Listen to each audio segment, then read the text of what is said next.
Nah, hai semua. Kita akan membahas tentang siklus akuntansi, khususnya untuk perusahaan jasa konsultasi Mizan. Pertama-tama, kita punya neraca keuangan Mizan per 30 November 2000X1. Gampangnya, neraca ini seperti ringkasan harta dan utang perusahaan. Mizan punya kas Rp534.000 dan bahan habis pakai Rp120.000. Jadi total aktifanya Rp654.000. Di sisi lain, mereka punya utang usaha Rp100.000 dan utang bank Rp100.000. Jadi total utangnya Rp200.000. Nah, modal pemiliknya Rp454.000. Dan kalau ditotal sama utangnya, hasilnya sama juga, Rp654.000. Angka ini harus sama ya, antara total aset dan total liabilitas ditambah modal. Selanjutnya, kita punya beberapa transaksi di bulan Desember 2000X1. Mizan bayar asuransi Rp24.000. Lalu, bayar sewa Rp18.000.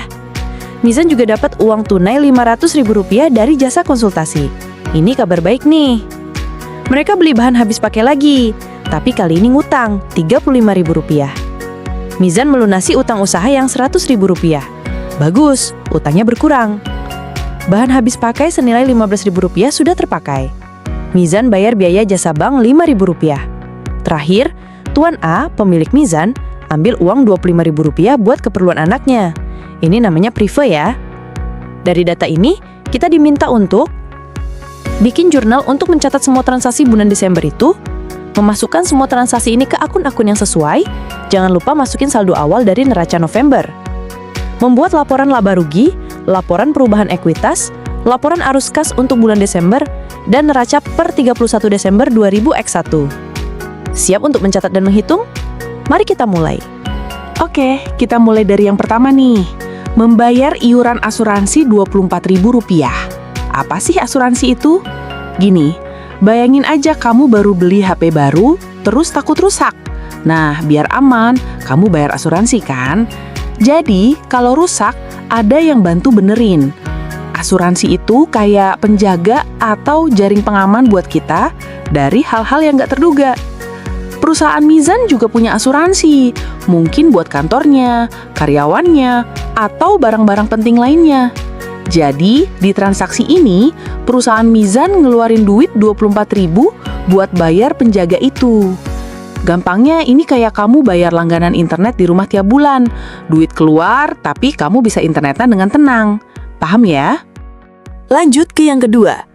Membayar biaya sewa Rp18.000. Nah, perusahaan Mizan ini kan pasti punya tempat buat kerja, entah itu kantor atau gudang. Kalau tempatnya itu bukan punya mereka sendiri, berarti mereka nyewa. Uang yang dibayarin buat bisa pakai tempat orang lain itu namanya biaya sewa. Jadi di transaksi ini, Mizan ngeluarin duit lagi Rp18.000 buat bayar sewa tempat mereka. Mirip kayak kamu bayar uang sewa kos-kosan tiap bulan. Duitnya keluar, tapi kamu dapat tempat tinggal yang nyaman. Oke, yang ketiga ini seru. Penerimaan kas dari jasa konsultasi Rp500.000. Perusahaan jasa itu kayak dokter, pengacara, atau desainer. Mereka nggak jual barang, tapi jual keahlian atau layanan. Mungkin Mizan ini ngasih saran keuangan atau bisnis ke kliennya. Nah, di transaksi ini, perusahaan Mizan dapat duit nih sebesar Rp500.000. Duit ini masuk karena mereka udah ngasih jasanya ke orang lain. Ini yang kita sebut pendapatan. Gampangnya, ini kayak kamu ngajurin temen les matematika, terus temanmu bayar kamu. Duit masuk ke kantong kamu karena kamu udah ngasih ilmu. Yang keempat ini agak beda nih, perhatikan baik-baik ya. Membeli bahan habis pakai secara kredit Rp35.000. Bahan habis pakai itu barang-barang kecil yang cepat habis, kayak pulpen, kertas, tinta printer, bukan buat dijual, tapi buat bantu kerja aja. Nah, yang penting di sini adalah kata secara kredit. Ini artinya Mizan udah dapat barangnya sekarang, tapi bayarnya nanti. Jadi belum ada duit keluar dari kantong Mizan. Tapi karena belum bayar, Mizan jadi punya utang ke toko yang jual barang itu. Analoginya, kayak kamu beli buku di koperasi sekolah, Tapi kamu bilang, "Bu, saya bayar besok ya." Kamu udah pegang bukunya, tapi kamu jadi punya utang ke ibu koperasi. Lanjut ke yang kelima. Ini kebalikan dari yang tadi. Melunasi utang usaha Rp100.000. Kalau tadi kita ngutang, sekarang kita bayar utang. Utang usaha itu ya utang yang biasa muncul dari kegiatan perusahaan, kayak beli barang tapi belum bayar. Di transaksi ini, perusahaan Mizan ngeluarin duit Rp100.000. Duit ini buat bayar utang mereka. Jadi, utang perusahaan berkurang deh. Ini kayak kamu akhirnya bayar buku yang kamu beli di koperasi kemarin. Duit kamu keluar, tapi utang kamu ke ibu koperasi jadi lunas atau berkurang. Yang keenam ini unik nih, nggak ada duit masuk atau keluar. Bahan habis pakai yang telah terpakai seharga Rp15.000. Ingat pulpen dan kertas yang dibeli tadi? Nah, ini ceritanya sebagian dari pulpen dan kertas itu udah dipakai. Misalnya, kertasnya udah buat ngeprint laporan, tintanya udah kepake banyak. Meskipun nggak ada duit masuk atau keluar, ini penting dicatat. Kenapa? Karena nilai bahan habis pakai yang tadinya kita punya, sekarang jadi berkurang. Dan pemakaian ini jadi biaya buat perusahaan. Bayangin aja kamu beli 1 pak pulpen. Setelah sebulan, pulpennya tinggal sedikit karena udah dipakai. Kamu nggak beli pulpen baru, jadi nggak ada duit keluar. Tapi jumlah pulpenmu berkurang karena udah dipakai. Pemakaian ini jadi beban buat kamu. Tinggal 2 lagi nih, semangat! Membayar jasa bank Rp5.000. Bank itu kan ngasih banyak layanan ke kita, kayak nyimpen duit, transfer, atau urusan cek. Nah, biasanya bank narik biaya buat layanan-layanan itu. Jadi, di transaksi ini perusahaan Mizan ngeluarin duit Rp5.000. Duit ini buat bayar biaya layanan dari bank. Ini kayak kamu bayar biaya admin bulanan buat rekening tabunganmu. Dan ini yang terakhir, yang ke-8. Tuan A mengambil uang dari perusahaan untuk keperluan anaknya Rp25.000. Siapa Tuan A? Tuan A ini adalah pemilik perusahaan Mizan. Nah, dalam akuntansi, perusahaan itu dianggap hidup sendiri, terpisah dari pemiliknya. Jadi, uang perusahaan itu bukan uang pribadi pemilik, meskipun pemilik yang bikin perusahaannya. Kalau pemilik ngambil duit dari perusahaan buat keperluan pribadi, bukan buat operasional perusahaan, ini namanya prive, dibaca prive. Ini akan mengurangi modal atau hak si pemilik di perusahaan. Analoginya, kamu punya celengan khusus buat uang jualan es krim kamu. Tapi suatu hari, kamu ambil sebagian uang dari celengan itu buat beli mainan sendiri. Uang di celengan jualan es krim kamu berkurang, dan itu bukan buat beli bahan es krim, tapi buat diri kamu sendiri. Gimana? Sekarang udah mulai kebayang kan? Dari semua transaksi ini, kita bisa lihat kalau setiap kejadian itu pasti ada minimal 2 hal yang berubah. Bisa uang masuk atau keluar, barang bertambah atau berkurang, utang nambah atau lunas, dan seterusnya.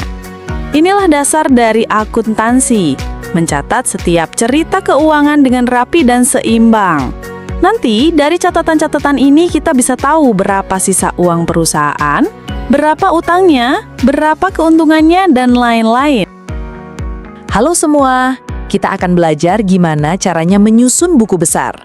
Nah, biar gampang, kita akan pakai contoh dari kasus akuntansi jasa konsultasi Mizan sebelumnya. Kita bakal bedah buku besar kas, bahan habis pakai, utang usaha, utang bank muamalah, modal pemilik, pendapatan jasa, dan beban sewa. Yuk langsung aja kita mulai. 1. Buku besar kas. Pertama, kita intip dulu saldo awal kas di neraca Mizan per 30 November 2000X1, yaitu Rp534.000. Ini adalah modal awal kita. Sekarang, mari kita lacak setiap transaksi yang mempengaruhi kas. Tanggal 1, Mizan bayar beban asuransi Rp24.000. Artinya, uang kas kita berkurang. Jadi, Rp534.000 dikurangi Rp24.000, sisa uang kita jadi Rp510.000. Tanggal 2, Mizan bayar beban sewa Rp18.000. Kas berkurang lagi ya, Rp510.000 dikurangi Rp18.000, jadi sisa Rp492.000. Tanggal 3, Mizan dapat pendapatan konsultasi Rp500.000. Wah, kas kita bertambah banyak, Rp492.000 ditambah Rp500.000, totalnya Rp992.000. Tanggal 5, Mizan melunasi utang usaha Rp100.000. Kas kita berkurang lagi ya, Rp992.000 dikurangi Rp100.000, jadi sisa Rp892.000. Tanggal 7, Mizan bayar beban jasa bank Rp5.000. Kas kita berkurang lagi. Rp887.000 dikurangi Rp5.000, jadi sisa Rp887.000. Tanggal 8, pemilik, Tuan A ambil uang dari perusahaan Rp25.000 untuk keperluan pribadi. Ini namanya prive. Jadi kas kita berkurang lagi. Rp887.000 dikurangi Rp25.000, jadi sisa kas kita adalah Rp862.000. Nah, jadi saldo akhir kas Mizan adalah Rp862.000. Gampang kan? Selanjutnya, mari kita lihat bahan habis pakai. Di neraca awal, saldo bahan habis pakai Mizan adalah Rp120.000. Bagaimana transaksinya? Tanggal 4, Mizan beli bahan habis pakai secara kredit sebesar Rp35.000. Karena ini pembelian, maka saldo bahan habis pakai bertambah. Rp120.000 ditambah Rp35.000, jadi Rp155.000. Tanggal 6, bahan habis pakai yang sudah terpakai nilainya Rp15.000. Ini berarti bahan habis pakai kita berkurang karena sudah dipakai. Jadi, Rp155.000 dikurangi Rp15.000, sisa bahan habis pakai adalah Rp140.000. Jadi, saldo akhir bahan habis pakai Mizan adalah Rp140.000. Sekarang, kita ke utang usaha. Saldo awal utang usaha Mizan di neraca adalah Rp100.000. Kita cek transaksinya. Tanggal 4, Mizan beli bahan habis pakai secara kredit. Yang artinya, utang usaha kita bertambah Rp35.000. Jadi, Rp100.000 ditambah Rp35.000, total utang usaha kita menjadi Rp135.000. Tanggal 5, Mizan melunasi utang usaha sebesar Rp100.000. Kalau melunasi berarti utang kita berkurang dong. Rp135.000 dikurangi Rp100.000, jadi sisa utang usaha adalah Rp35.000. Saldo akhir utang usaha Mizan adalah Rp35.000. Mudah kan?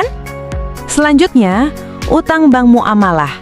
Saldo awal utang bank Mizan adalah Rp100.000. Setelah kita cek jurnal transaksi yang tersedia, tidak ada satupun transaksi yang berkaitan dengan utang bank muamalah Mizan.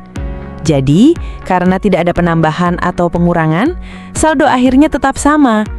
Saldo akhir utang bank muamalah Mizan adalah Rp100.000.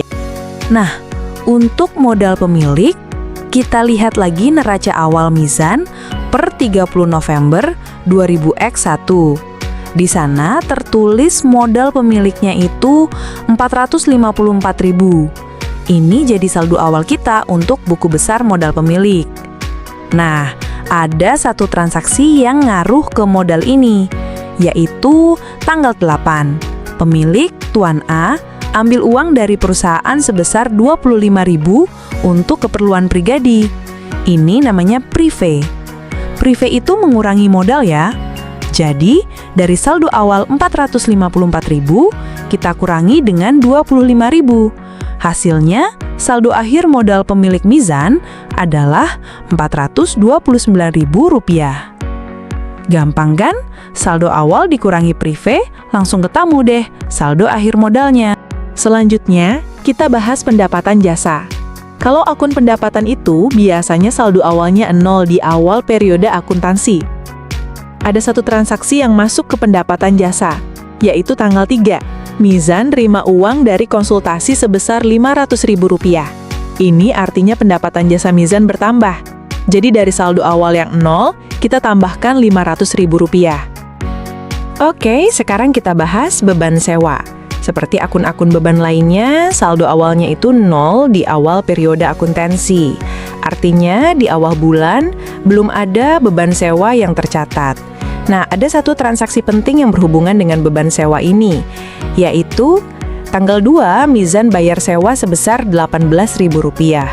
Karena ini adalah pembayaran beban sewa, maka saldo beban sewa kita bertambah sebesar Rp18.000. Jadi dari saldo awal yang 0, kita tambahkan Rp18.000, sehingga saldo akhir beban sewa Mizan adalah Rp18.000. Gampang kan? Artinya selama periode ini, Mizan mengeluarkan Rp18.000 untuk sewa.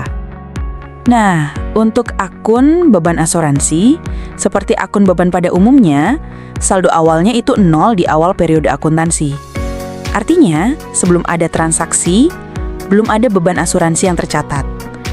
Nah, kemudian ada satu transaksi yang mempengaruhi beban ini, yaitu tanggal 1, mizan bayar asuransi sebesar Rp24.000. Ini berarti ada pengeluaran untuk asuransi, sehingga beban asuransi kita bertambah sebesar Rp24.000. Jadi, dari saldo awal yang 0, kita tambahkan Rp24.000, maka saldo akhir beban asuransi mizan adalah Rp24.000. Ini menunjukkan total beban asuransi yang dikeluarkan selama periode tersebut. Sama seperti akun beban lainnya, saldo awal beban bahan habis pakai itu 0 di awal periode akuntansi. Nah, ada satu transaksi yang mempengaruhi beban ini. Tanggal 6, bahan habis pakai yang telah terpakai seharga Rp15.000. Ini berarti ada penggunaan bahan habis pakai yang dicatat sebagai beban. Jadi, beban bahan habis pakai kita bertambah sebesar Rp15.000. Maka dari saldo awal yang 0, kita tambahkan Rp15.000, sehingga saldo akhir beban bahan habis pakai mizan adalah Rp15.000. Ini menunjukkan total nilai bahan habis pakai yang sudah digunakan dan dicatat sebagai beban selama periode tersebut. Sama seperti akun beban lainnya, saldo awal beban jasa bank itu 0 di awal periode akuntansi. Nah, ada satu transaksi yang mempengaruhi beban ini. Tanggal 7, mizan bayar jasa bank sebesar Rp5.000. Ini berarti ada biaya yang dikeluarkan untuk jasa bank. Maka dari saldo awal yang 0, kita tambahkan Rp5.000, sehingga saldo akhir beban jasa bank mizan adalah Rp5.000. Ini menunjukkan total biaya jasa bank yang dikeluarkan selama periode tersebut. Nah, ini dia penampakan neraca saldo jasa konsultasi mizan per 31 Desember 2X1. Neraca saldo ini ibarat daftar checklist semua saldo akhir dari setiap akun yang sudah kita hitung di buku besar. Tujuannya apa? Untuk memastikan bahwa total saldo di kolom debit itu sama persis dengan total saldo di kolom kredit. Kalau sama, berarti ada kemungkinan besar pencatatan kita sudah seimbang. Mari kita lihat satu persatu. Kas. Saldo kas kita adalah Rp862.000. Ini masuk kolom debit karena kas adalah aset. Bahan habis pakai. Saldo bahan habis pakai kita Rp140.000, juga masuk kolom debit karena ini aset. Utang usaha. Saldo utang usaha kita Rp35.000, masuk kolom kredit karena ini adalah kewajiban atau utang. Utang bank muamalah. Saldo utang bank muamalah kita Rp100.000, juga masuk kolom kredit karena ini kewajiban. Modal pemilik. Saldo modal pemilik kita Rp429.000. Ini masuk kolom kredit karena modal adalah bagian dari ekuitas. Pendapatan jasa. Saldo pendapatan jasa kita Rp500.000, masuk kolom kredit karena pendapatan menambah modal. Beban sewa. Saldo beban sewa kita Rp18.000, masuk kolom debit karena beban mengurangi modal. Beban asuransi. Saldo beban asuransi kita Rp24.000, juga masuk kolom debit karena beban.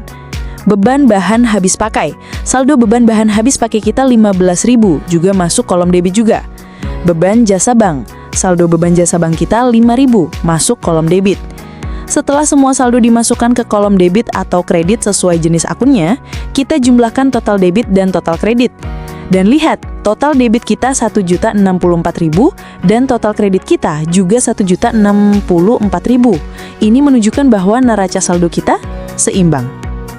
Nah, setelah kita berhasil menyusun neraca saldo, langkah selanjutnya yang sangat penting adalah membuat laporan keuangan. Ini seperti hasil akhir dari semua pencatatan kita. Yuk, kita bedah satu persatu.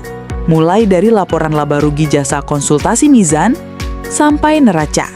Laporan laba rugi jasa konsultasi mizan per 31 Desember 2000X1. Laporan laba rugi ini gunanya untuk melihat apakah selama periode ini mizan untung atau rugi. Gampangnya, kita bandingkan total pendapatan dengan total bebannya. Pendapatan jasa. Kita lihat dari neraca saldo tadi, pendapatan konsultasi mizan itu Rp500.000. Ini adalah semua uang yang mizan dapatkan dari jasa konsultasinya. Beban-beban. Nah, ini dia. biaya-biaya yang dikeluarkan Mizan. Beban asuransi 24.000, beban sewa 18.000, beban bahan habis pakai 15.000, beban jasa bank 5.000. Kalau semua beban ini kita total, jumlahnya adalah 62.000. Laba bersih. Caranya gampang, tinggal kurangi pendapatan jasa dikurangi total beban. Jadi, 500.000 dikurangi 62.000, hasilnya adalah 438.000. Angka ini menunjukkan Mizan mendapatkan laba bersih sebesar 438.000 di periode ini. Artinya bisnis Mizan untung besar. 2. Neraca jasa konsultasi Mizan per 31 Desember X1. Neraca ini ibarat foto kondisi keuangan perusahaan pada satu waktu tertentu. Dia menunjukkan apa saja yang dimiliki perusahaan, aset, utangnya, liabilitas, dan modal pemilik, ekuitas. Total aset harus selalu sama dengan total liabilitas ditambah ekuitas. Aset atau apa yang dimiliki Mizan, kas, saldo kas terakhir kita dari neraca saldo adalah Rp862.000. Ini adalah uang tunai yang dimiliki Mizan. Bahan habis pakai, ini juga aset Mizan, saldonya Rp140.000. Jadi, total aktiva atau total aset Mizan adalah Rp862.000 ditambah Rp140.000, sama dengan Rp1.002.000. Utang atau liabilitas Mizan. Utang usaha, utang Mizan ke pihak lain saldonya Rp35.000. Utang bank, utang ke bank Mizan saldonya Rp100.000. Total utang Mizan adalah Rp35.000 ditambah Rp100.000, sama dengan Rp135.000. Ekuitas atau modal pemilik. Modal pemilik. Saldo awal modalnya Rp454.000. Privat 1A, ada pengambilan pribadi oleh pemilik sebesar Rp25.000. Ini sifatnya mengurangi modal, makanya ditulis minus. Laba bersih. Nah, laba bersih yang kita hitung di laporan laba rugi tadi sebesar Rp438.000. Ini akan menambah modal pemilik. Jadi, perhitungan modal akhir adalah Rp454.000 dikurangi Rp25.000 ditambah Rp438.000. Hasilnya Rp867.000. Total pasifa atau total utang dan modal akhir yaitu Rp135.000 ditambah Rp867.000. Hasilnya adalah Rp1.002.000. Lihat, total aktiva Rp1.002.000 sama dengan total pasifa Rp1.002.000. Ini menandakan bahwa laporan keuangan kita sudah seimbang dan benar. Keren kan? Jadi, laporan keuangan ini adalah puncak dari proses akuntansi. Dari sini, kita bisa tahu bagaimana kinerja keuangan perusahaan dan posisi keuangannya pada akhir periode. Semoga mudah dipahami ya.